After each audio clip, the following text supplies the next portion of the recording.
प्रधानाध्यापक महोदय, सभी सम्मानीय शिक्षकगण और मेरे प्यारे पटवारी साथियों, इतने बढ़िया डांस परफॉर्मेंस के बाद भाषण सुनना थोड़ा सा मुश्किल होगा, मगर स्वतंत्रता दिवस है, जश्न के साथ हमें अपनी जिम्मेदारियों को नहीं भूलना है।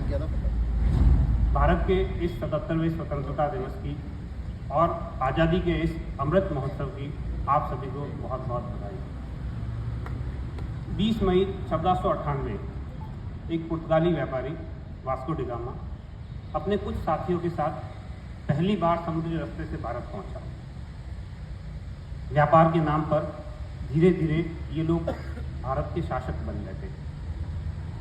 व्यापारी थे, ये बात तो मुझे ठीक लगी, मगर जब से मैंने पढ़ा कि वो पुर्तगाली थे जो अपने साथ पहली बार टमाटर भारत लाए थे, तब से ये व्यापार वाली बात भी कुछ चुप सी रही है।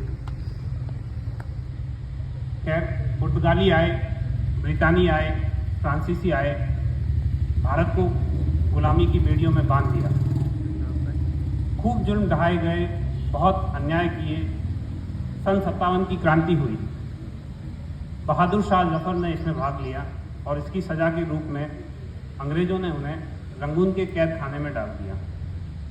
कैद खाने से जफर ने जो ब्रितानी हुकूमत के साथ उनकी बातचीत हुई उसे एक शेर में बालौज किया है, जहां अंग्रेज़ कहते हैं कि दमदमे में अब दम नहीं, खैर मांगो जान की। दमदमे में अब दम नहीं, खैर मांगो जान की। ए जफर ठंडी पड़ी अब शमशीर हिंदुस्तान की।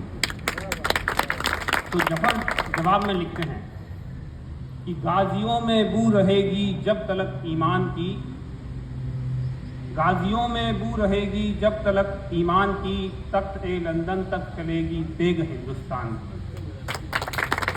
ऋषि सुनक साहब ने उनकी बात को थोड़ा सीरियसली ले लिया। खैर, महात्मा गांधी आए, भगत सिंह ने आज़ादी की लड़ाई लड़ी, सुभाष चंद्र बोस ने बहुत कुर्बानियाँ दी, हजारों अन्य ने कुर्बानियाँ दी। भारत ने जफर की बात को सच कर दिखाया। 15 अगस्त 1947 की आधी रात को भारत में आज़ादी का नया सूरज हुआ। अब मुद्दा ये है कि आज़ादी के बाद एक आम नागरिक कैसे परख करे कि वो एक सच्चा देशभक्त है। अब कोई विदेशी ताकत नहीं है जिसके खिलाफ हमें अपनी जान कुर्बान कर अपनी देशभक्ति साबित करनी पड़े। उसके लिए हमारे वीर जवान सीमा पर 24 घंटे तैनात है। खुदीराम बोस 17 वर्ष की उम्र में फांसी के फंदे से लटक गए थे। क्या आज का नौजवान आज़ादी के इस महत्व को समझ पाया है? पीयूष मिश्रा के शब्दों में कहूँ तो वो कहते हैं कि और बिस्मिल काश आते आज तुम हिंदुस्तान, देखते कि मुल्क सारा क्या टशन क्या थ्रिल में है, सरफरोशी की तमन्ना अब भी हमारे दिल में है। आज देशभक्ति की परिभाषा बदल गई है।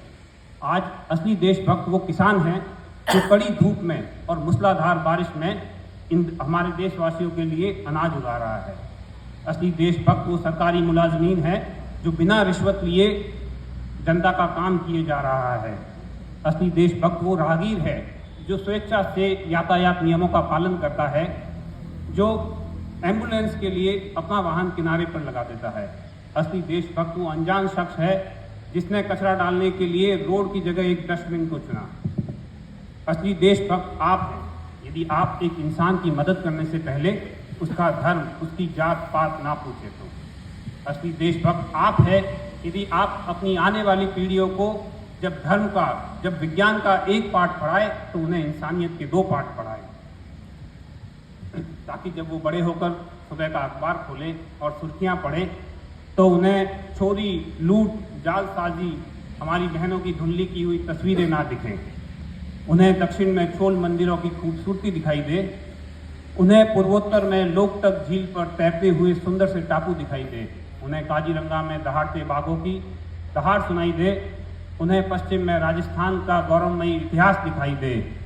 और जब वो कश्मीर के बारे में पढ़ें तो उन्हें अमीर खुसरो की वो पंक्तियाँ यथार्थ होती दिखाई दे, जहाँ उन्होंने कहा, गर फिरदौस बर रुए ज़मी अस्त, हमी अस्तो हमी अस्तो हमी अस्त। यानी कि अगर इस धरती पर कहीं जन्नत है तो वो यही है और बस यही है।